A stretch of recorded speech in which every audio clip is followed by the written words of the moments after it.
Many storms have passed, and yet the tree still remains. And while the stewards of old have long gone, the deep city continues calling to all who will listen. New life flows into the cavern as explorers feel drawn to something unknown. And now, old souls and new alike face familiar crossroads. Here, explore alone, the place where all journeys begin. There are no others here, yet there is wisdom on this path. Or here, explore together. The cavern lives and grows. There is singing and dancing, laughing and playing, celebration and dreaming of endings unwritten, and mourning for those whose endings came too soon. And the tree grows again, and the next restoration has begun. Denis lives. Uru again.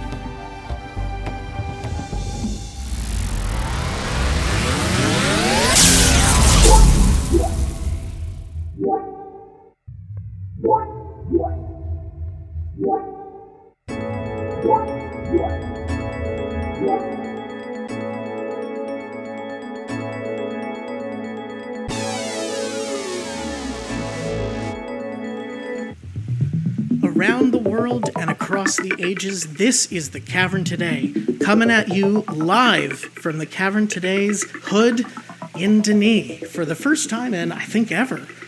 And this is Maurus. Here with me today are Esto. Sure. Sherry. Hey, everybody. Bert. Hi, everyone. And Dalken Starbine. Greetings, citizens. So, we're trying something a little bit different today. Obviously, we had not originally planned to talk about Firmament, but then Cyan stealth dropped that trailer on us. And now I think we gotta. Yeah, so, folks, today of all days. So, folks... No, and we needed more things to talk about, right? Oh, no, there's Mysterium coming up and this and that. No, yeah, by the way, here's Firmament. So, hey, I'm jazzed. I'm, Oh, and by the way, if any of you guys are backers, there was a note from Cyan in the latest update on Kickstarter. Cyan is asking you to go check your survey and make sure all of your data is correct. And instructions are on update number 55 on Kickstarter.com. So if you're a backer, make sure you go check it out. Right. Exciting stuff. It really is really gorgeous from what I saw in this trailer. I mean, what did you think of what we saw? I thought the music was very interesting. I was expecting something a little bit more instrumental, I suppose, ambient. But I liked the music. I felt it really lent to the vibe of the trailer, and the it's pretty. It is so pretty. It's so beautiful. It looks so... Yeah. it looks like there's some stunning vistas there. Like, pretty sure the game's going to have some points where you're just going to be like, yeah, let's just stick around and just, like, look around for a bit. I mean, that is Cyan's signature right there, is it not? It is, isn't Nobody. it? Yeah. Nobody does Rust like Cyan. It's one of those things. Rust is their thing. But for me, I definitely, as a Mist avid or as a Cyan avid, I saw every age we've ever, gone through. And abduction, just, it was one of those things where you went through and I was like, oh, Hunrath, oh, Arcana. I was like, oh, wow, Arcana Harvester on steroids. I mean, that thing was serious. Yeah. Yeah, that was something else. But I was like so jazzed because I saw it the first thing when I woke up this morning. It was like, I was like, yeah, here we go. Another adventure. Did anybody else catch? I'm not saying this is directly related, but I noticed one of the final shots is sort of a big golden dome with sort of lights raining down. And this probably completely unrelated to what it is, but it did remind me of like old concept art of the cavern lighting up, all the borrow caves lighting up. It gave me vibes of that, like, in my whole soul. Of like the golden light streaming in from the tops, from holes through the top of the cavern. Exactly, yeah. Now, I see that in my dreams. Okay, I'm not suggesting it's related, but I it's a little bit of visual sort of symmetry. I was like, oh, okay. Yeah, and speaking of stuff that reminds me of the cavern, Hazuto mentioned that they thought that the first shot it looked like the Great Zero, and that reminded me of like those energy beams throughout the trailer. Was like so Great Zero-esque to me. I loved that. I'm actually quite curious about what the gameplay is going to be like with that device. If it's going to be like, are we going to use it constantly, or is it going to be like a sometimes thing? Is it specific to a certain place or a certain stage? I'm quite curious what the game's going to be like in that sense. Yeah, and how that will play in VR if you choose to play in VR. Yeah, exactly. Oh, yeah. Good. Oh, I am so excited to play it in VR. So my immediate thoughts on seeing that device, right, was I thought gravity gun, but I was also thinking like it's kind of like more node based than that. It looks like it's only interacting with very specific objects in very specific ways. It looked like there was a thing that like comes out of it that like is attached at the end. That is like, so it seemed to me like it was like an interface device. Yeah, because it's doing gravity gun like things, but it also seems to be like a power source for other things. So it's it seems to be quite multifunctional, but specific to like, because you keep seeing these like interfaces on whatever it's interacting with. So yeah. I thought it was really more of like a plasma tether. It's like here, it reminded me of where Portal meets Cavern, whereas it shoots it out and it's like, okay, now we're going to grab onto it and now we're going to be able to maneuver things. But I don't know if you guys saw in the trailer down the bottom right-hand corner, it said mixer blades. And I was like, yes, please don't make us make pellets again. A curse of the pellets, Callum mentioned sorry, go ahead. No, go ahead. Callum mentioned in the cavern,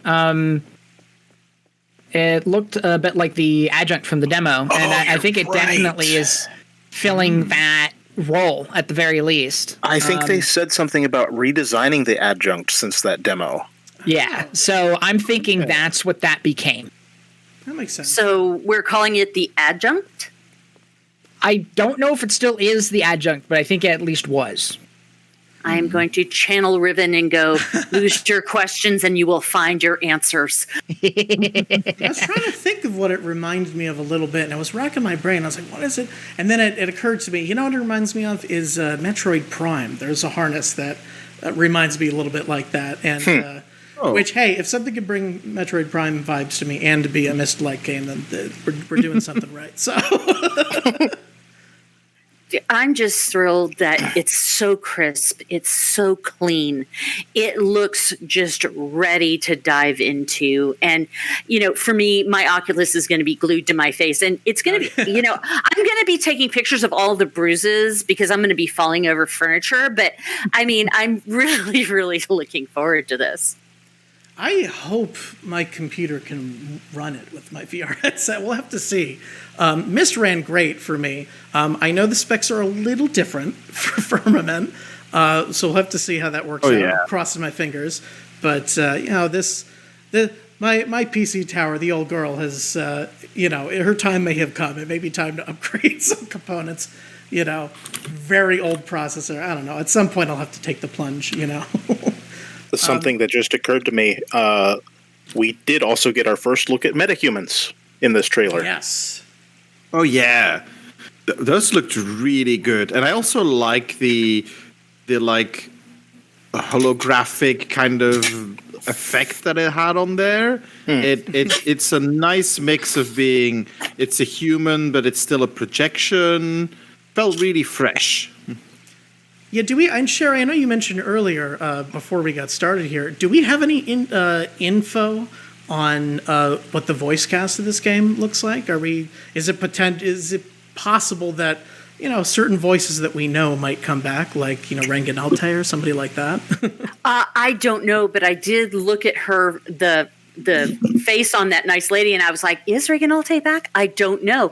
And I don't think that they have given out a list of the voice actors, but let me tell you, as soon as I find out, definitely posting it. Yeah, I'm curious to see who's involved with the project. I will mention, of course, the music in the soundtrack, the music in the trailer. I know the artist's name we mentioned earlier, but gosh, it gave me such Peter Gabriel vibes. It really did. A bit, yeah. Absolutely. Reminds me a lot of something, yeah. Yeah, it was VNV Nation. So, yeah, I think that's going to go to the top of the downloads list in the community. So, if somebody has that link, hey, you might want to share it. It was really good. I really liked it. Yeah. Yes, the song is called Collide. Yeah, really. You know all about that. Yeah, it was very enjoyable. Gosh, speaking of new music and everything, we've got new content in the Q1 update and everything. Yeah. New Age. Anybody? Very cool. We got 2 new ages, actually. Yeah. Hey, it's 2. Yep. It's 2. Oh, yes, there's 2 new ages available. The 2 new ages. The first one was, if you check inside Elonin, you may mention in a nook in sort of a hidden part of it, which I won't give away how to get there. Encourage everybody to dig for themselves and try to figure out what the answer is. But there's a little private library with a linking book to an age called Etter Bevanter, which is a garden age. So that released first, and then just a couple of days ago, we had the grand opening of Calamy. And of course, Calamy is the first age that is based on released content that Cyan gave, original Cyan concept art that was actually finished and turned into a finished age by somebody, which is a big stepping point. It's a big moment for the community. Yeah, for sure. I love the tiki the linking spots. They were awesome. Yeah, Calamy was. It took me back a little bit. You know, if I wanted to pick knits, I could, but I'm not gonna. It has those vibes, and that's really just because the kind of link in spot you get combined with the music that's really vibey. It brings that nostalgia goggles right away. Absolutely, yeah. It like the second that I linked in, I was like, wow, this feels like the old days. What's up, Sherry? Yeah, well, no, we were discussing it because you, Maurus, and myself, we kind of did this together. And me bouncing off the collision mesh because I couldn't hop over the water. Oh, I was like, just keep swimming, no, not collision mesh, no. So I was having a small problem with collision mesh, but it's so beautiful and so easily explorable. And I mean, finding the puzzle clues and all that fun stuff, and it's just, it just gave me an old vintage Live vibe. That's the thing that really struck me about Calamy is you really feel the Cyan in there. As far as the sort of layout, how everything very organically flows into itself, the way the placement of all the sort of checkpoints that you have to get feels very natural and feels like, oh, this builds off of having to figure out how to move over here exactly.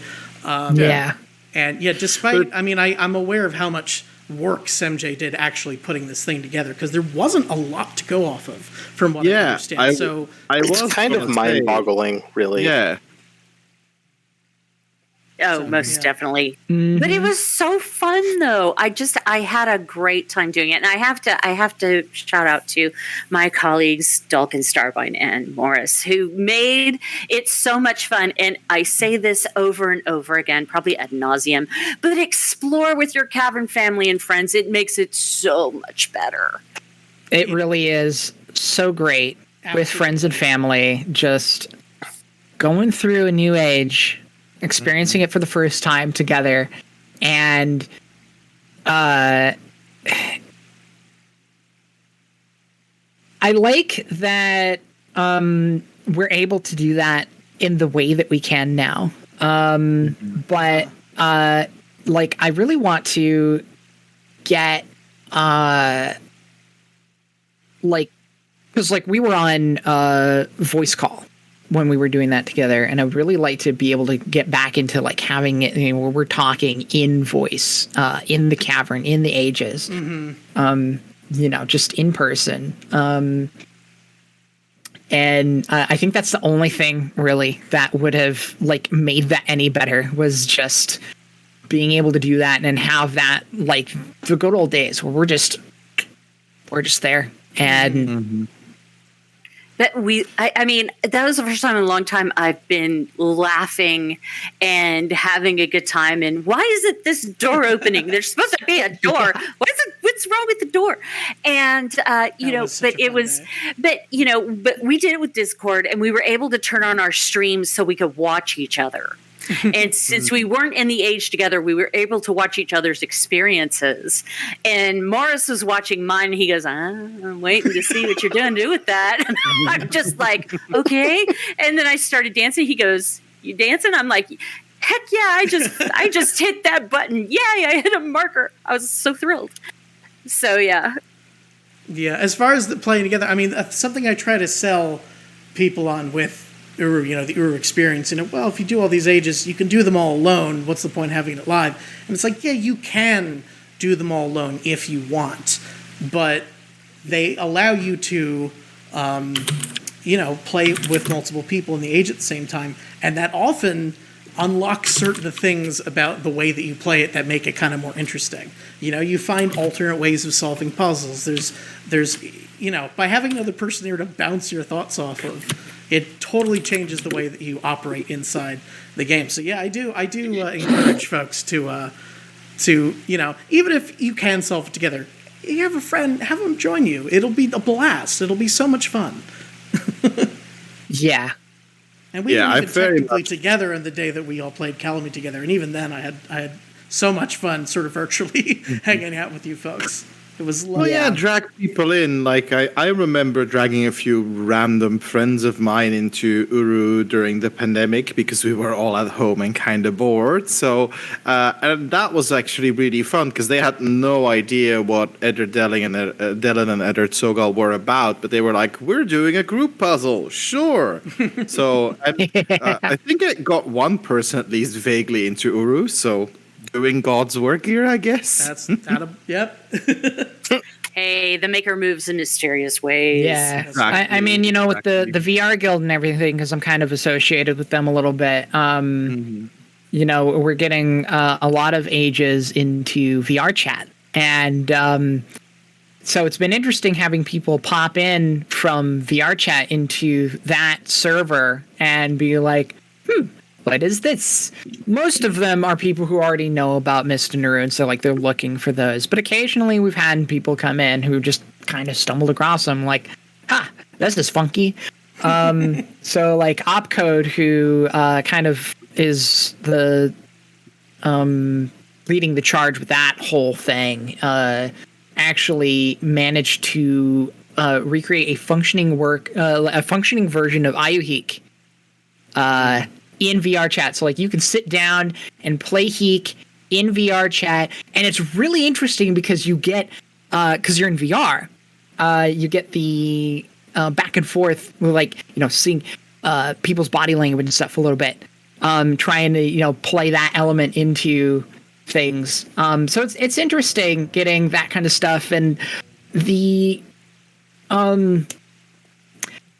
the way that community content gets the community charged is absolutely magical, and I love it. And I love that we're getting into that kind of stuff where the Sorry, folks, lost control of my bodily functions there for a second. Yeah, I was gonna say, Where are you going, man? Bye. You were Just got too excited. Somewhere. But no, I did want to. I have the zoomies. That's right. I I did want to point out I laughed because I was looking at the age player list and I saw Uncle Mo's Mo Rockin' Cafe link into our neighborhood, and that just made me chuckle a lot. So welcome to the TCT neighborhood, Uncle Mo's Mo Rockin' Cafe. I hope you enjoy the Oh, I do have to give a shout out to somebody who wanted to be here so badly today, but he couldn't make it. And that's Creaky, our friend Creek Rider. And George, we love you. And, he's going to be downloading the cast later. But I just wanted to give him a shout out because thank you for being a longtime fan of the cast. We truly appreciate you. Absolutely. Woo! Yeah, and we appreciate everybody who tunes in to the Cavern today. And, share it with your friends. We're available wherever you download your podcasts. Right, Maurus?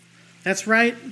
After our big update last summer, we should be everywhere you can get podcasts for the most part. Google, whether it's anywhere, pretty much Spotify, or just stream it right from our website if you'd rather stay on our beautifully, elegantly designed website. I'm just teasing. As we're entering into sort of our last chunk here, it seems like a good time to transition into sort of our more general topic that we wanted to discuss. So we're here after, obviously, the big Q1 update, and we thought it was a good time to just sort of go around and share our general thoughts, feelings about sort of the state of the Cavern, and what we like, what we would like to maybe see in the future, things of that nature. Yeah, so that was kind of what I was getting into with the VR stuff and everything was community content. Wow, that's where we are with Uru now, which is I don't think I ever imagined it happening until it was already happening. Despite everything, this community has always been incredible, and that's right. It's not like we haven't had community content before. And back in the UU days, we had a lot of that happening. And I think that spirit, there are people who are engaging with this now who were doing all of that back then. We're getting to benefit from their experience and their knowledge and their intimacy with how Uru works and what Uru is. But we've also got, because of the way things are set up now, we're getting a lot of infusion of new people coming in who are very excited and have got a lot of energy to bring to the game and just go. And I love that. And I think that what would be ideal for me is really just getting all of that mixed together. So we've got that great combination of great energy and extraordinary experience. And seeing more stuff like Calamy coming out, for example, lots of other good examples of stuff that have come out, but, and are coming out for that matter, for, those of you who have been, keeping tabs on the Open Uru stuff and everything. But wow, exciting. Mm-hmm. For me, it's I see that Uru is slowly becoming a more mature open source project, and that comes with content development, that comes with improvements to the game, and I'm really looking forward to when it's really going to be at that point where everything is running like a well-oiled machine, because that will make so much of a difference towards all the players, and we'll get to enjoy the game in so many more ways. We'll get fewer bugs and crashes, and we'll get a ton more content, hopefully. Mm-hmm. And I'm just really excited about that. And so, yeah, I think there's a bright future ahead for Uru, and we're only seeing the start of it now. So great things ahead, I think. Yeah, I think so. And of course, Dalken, you mentioned earlier about the sort of voice chat. A brand new codec I know is one of the things that Guild of Writers has worked on as part of the sort of Uru client. So there has been a process of bringing in more and more of those updates into the mainline client that's used for MOULa. And it is looking more and more like we should be getting closer to that someday soon. Everybody seems to be working in sync with each other. There's a good sort of chemistry of everybody coming together, and it seems very promising. Obviously, that would be a feature I'd love to see, just the voice chat alone. But there's, from what I understand, a lot of other benefits that have been developed over the past 10 years that are a big help to people even trying to create content for Uru. And at the moment, trying to balance the behavior between the two clients has been a little bit challenging because you'll move from one client to another and go, oh, well, that doesn't work here. But that is in progress from what I understand, and I'm feeling great about it. I'm feeling very optimistic. Once we hit that point where they're sort of lined up, it'll benefit everybody, and I think that's very exciting. I think things will snowball from that point like crazy. I really, really look forward to it. I would definitely echo that sentiment that we're only seeing the beginning of what is coming.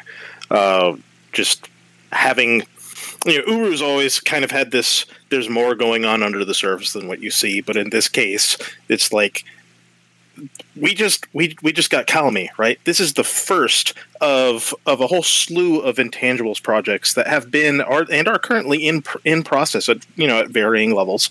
We've got Datumne, Kalo, Katha Island, the Igura Aquarium. There is so much on the horizon, and that's just from the intangibles portion, right? I know Tweak has been working on at least three different ages, like actively, not even to mention all of the ones that he hasn't told us about or that he's put on the back burner for now because he'll get burned out with one before he goes on to the next.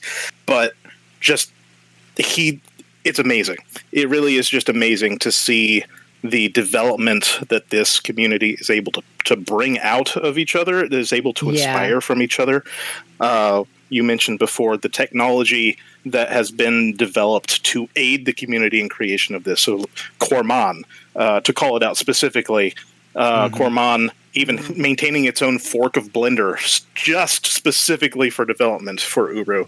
Well, it's a Blender plugin, but and I know dudes will have a little bit more to say about that at Mysterium for anybody that will be going or tuning in. Well, and let's also not, because we really listed a few things, but let's really not forget about Descent. I mean, Descent is going to be awesome, I think. I'm really excited. The thing for me that's big about Calamy and Descent that really excites me is, when we first opened up content in MOULa, the sort of content that we started getting was mostly ages that sort of people made, sort of as I made this age, and that's sort of what the first couple batch of content that we saw come in were. And, and that was good for a while, but we're starting to see that mature a little bit in a way that I find really interesting.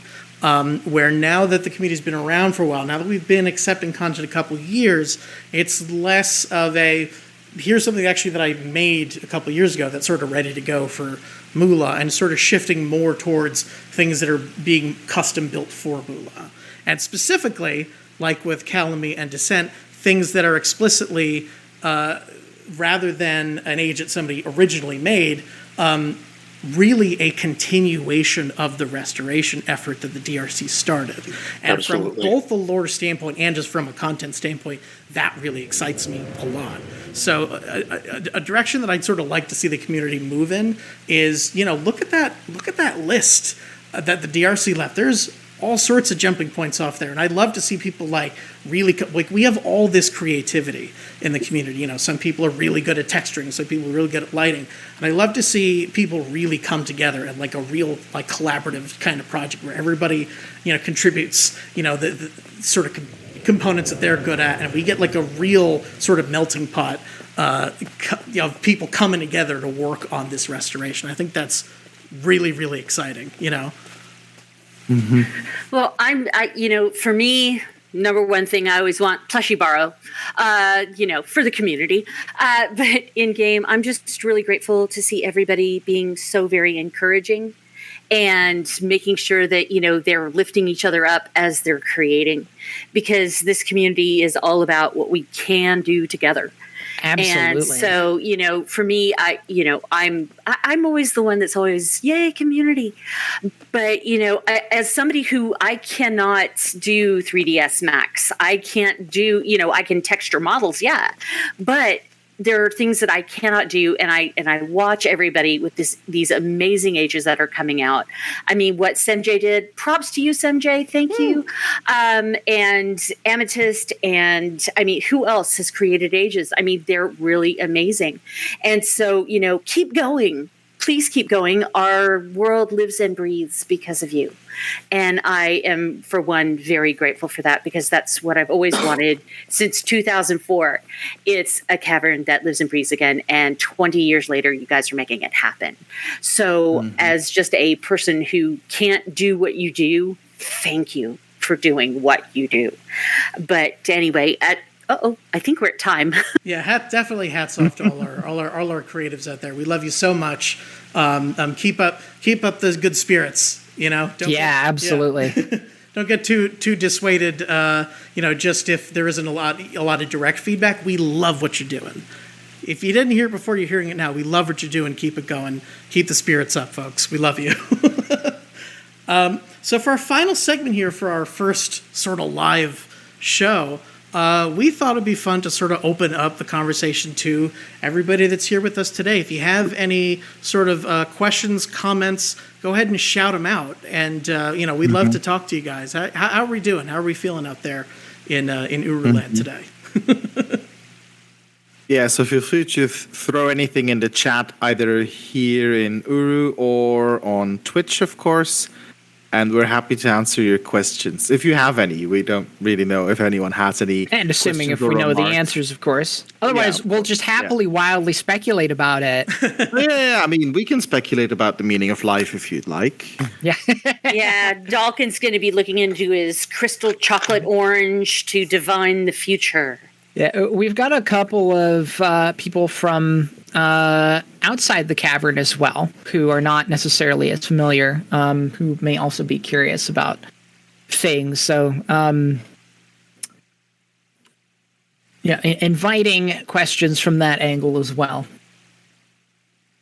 And yes, Callum, it is indeed 42. Never get tired of a good hitchhiker's joke.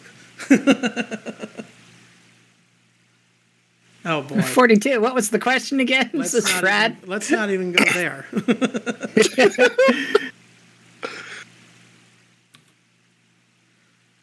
Here we go. We got one from Shiloh O'Brien. Not sure if you guys can answer this, but how hard is it to make Relto pages for fan ages? I'd love to have one of the Calamy bear statues for my Relto. That is a good question. Yeah. Callum, who is here with us in the audience, has sort of volunteered to field that one. So, Callum, go ahead if you want to type that in, and I'll relay it to our listeners here. But yeah, it's a very good question. I do know there has been a lot of community effort to make content for Relto, but as Callum points out, Relto is particularly hard to modify because there's basically a lot of scripting involved with it. It's very special. It's part and parcel with it being as modular as it is all those parts have to be able to fit together interchangeably. I remember looking at because as a vaguely IT related person, I did have a look at that Python at some point, and it's not the most readable thing. So I can only imagine what it's like to actually have to edit it.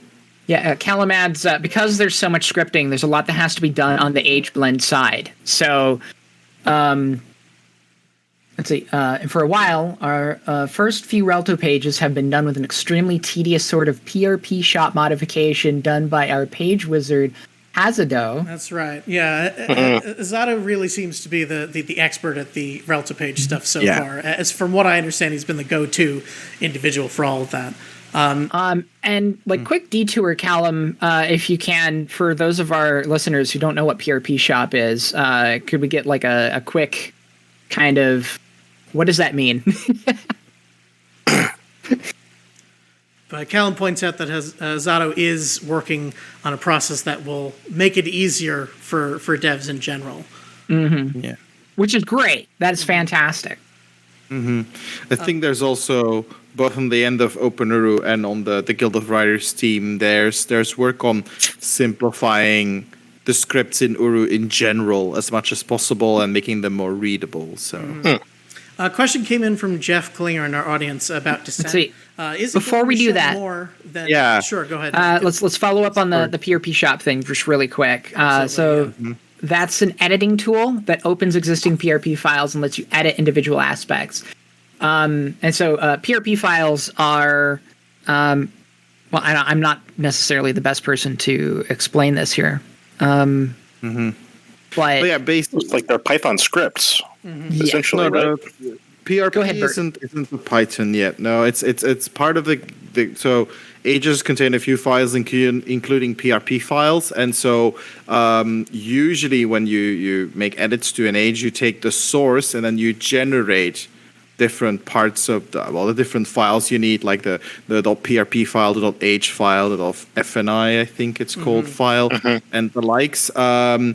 What PRP shop does is it edits the binary file in place. Instead of you going back to the source, it kind of reads out parts of it and lets you edit them in place. So yeah, it's kind of a kind of hack together kind of tool. It works well.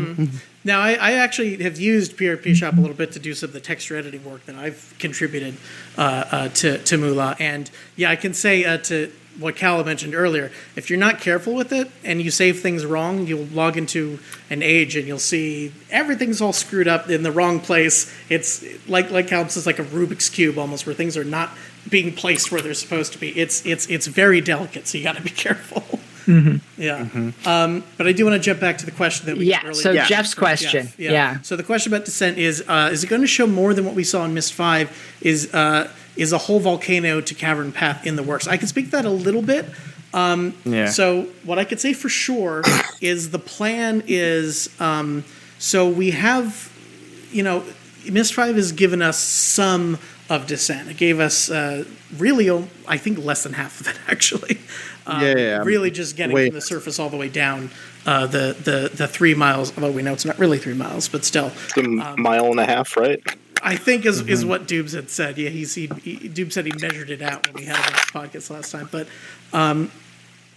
so the plan is first we're going to get up to the point where Myst 5 left off. But the plan is to go and do some areas beyond that, sort of in stages over time. So first, we'd be looking at the sort of bug cave area, which was actually in the old Dirt Descent demo back in the day. So we do actually have at least some wires left over from that we roughly know what to sort of reconstruct. Exactly. But beyond that point, all we have to go off of is descriptions in the lore that we are basically, the plan is to roughly try to recreate. So yeah, basically going off of what we have from the Myst Reader and whatnot. We have the little map. From that point forward, the content creator community is sort of going to be on their own as far as interpreting what those actually are, because we don't have anything built out past. For visuals, we just have the little map that they put in. Yeah, the map. Tiana. Yeah. And as I recall, that map is actually of questionable canonicity, at least as far as the actual Descent goes. So some of it is valid, and some of it is like way out. For sure, yeah. It's going to be challenging. I think. This part is already challenging, and it's supposed to be the quote unquote easy part. So, a lot of work. And as far as if you can start from the cleft and go all the way down into the city, Dubes actually mentioned to this when he was on our podcast a couple episodes ago, and basically, it would be great to start at cleft and be able to move our way all the way down into the cavern itself, into Agura. That would sort of be the plan, but we're sort of a long way from that being a possibility. So we'll have to see how it goes. Really. Is sort of my understanding of the situation. All I want is handheld fire mobber lanterns, so that way, it's not just putting glow on your key, but actually hanging on to it, so that way you can hold it up and look at things. But that's me dreaming. I mean, Descent had a stick that you kind of like shove a fire marble onto. So the old dirt demo. Yeah, my hunch is that if you guys remember in Descent now, you can put your sort of hand into the key machine and it'll light up briefly and then go off. My hunch is that has sort of intended to be the replacement for the fire marble and the stick thing from the dirt demo if Descent had continued, and I'll be curious to see if Dubes and the rest of the content creator community would be interested in following up on that. But that's just I'm not basing that on any fact. That's just my hunch. And don't underestimate if we add a stick or anything else, how much work that would mean for like animating the avatar to do everything. And of course, if you're holding something, that also complicates two-handed pushing, for example, or anything like that, which you might have to do on your way. So, yeah, Callum is in our audience mentions that they've discussed it, and that's all they're going to get into at the moment. So. Yeah. Sounds like we're getting close to wrapping up here. Did anyone else out in our audience have any more questions before we close things off? I'd like to thank everybody for coming today. Thank you so much for being a part of our first live show. This has been amazing. Thank you. Yeah, thank you so much. It's been wonderful having you guys here. We love you. Thank you so much for coming out. Got a good, healthy crowd here in the TCT hood here today. I'm really happy. Yeah. Mm-hmm. Yeah, not a bad turnout on in the Twitch chat either. In terms of people just showing up there. Good to see you guys for sure. Yeah, absolutely. Well, I think we'll cut it off here for the Cavern today. This has been Maurus, and with me have been. Hold on, I gotta actually close the chat window to see the list. With us today has been Esto. See you guys. Sherry. See you later. Bert. Until next time, everyone. And Dalken Starbot. Farewell, citizens, but fear not, for we shall return. And we're signing off. Oh, we forgot one last point of business. One last point of business. We're going to be at Mysterium. Woo! Oh, yeah. That's right. Yes. Yeah. There'll be a contingent of TCT folks at Mysterium. We're very excited about it. Yeah, go ahead, Dalken. I just wanted to remember that we were pointing that out, but yeah, we're going to be at Mysterium. We're going to hopefully be doing a show there. So keep an eye out for that. We'll be pushing out details about that as we get closer to the date, but that'll be on our site. That'll be on our Twitter. If you don't follow us on Twitter, we are on Twitter. For however long that's going to continue existing. that's another story. Whatever. And we'll have more details about how you can catch that show and when that's going to be, whether you are there in person or trying to catch it online. We're really looking forward to meeting everybody, and it's going to be my first Mysterium. Woot! So I'm definitely bringing my misreader for the boys to autograph. It's going to be awesome. It's going to be my first one in a long time. It's going to be great to go back to Spokane and see everybody. Some of you for the first time. Actually, a lot of you for the first time in person. Yeah, I was going to say most people, I think. Like somebody take Vids matches. Yeah, the Cavern today has been to Mysterium before, but it was a long time ago. And we didn't do like a live show back then because it was 2006. But and then 2009 after that. Yeah, Callum knows. But we didn't have quite the same setup for streaming as we do now. Much easier to do something like that now, for sure. Yeah. It's going to be very interesting, I think. It'd be very exciting to see everybody there and really just get to do the whole Mysterium thing again. It's been a long time. I forgot to tell you guys. My cone hat is on order. Yes! Cone hat. Excellent. Let's do it. I did. I ordered up a cone hat so that way people will know, It's like, oh my gosh, look, there's Sherry. And I think I'm going to have like a little sign that says, demand plushie borrow. Mm-hmm. Because plushie borrow is a thing. Anyway, It so sure yeah, is. plushie borrow. All right, folks. So we'll put more information on that on our website when that's available, as far as what format that'll be, etc. But for now, thanks so much for coming out. And for the Cavern today, we are signing off. Take care, everybody.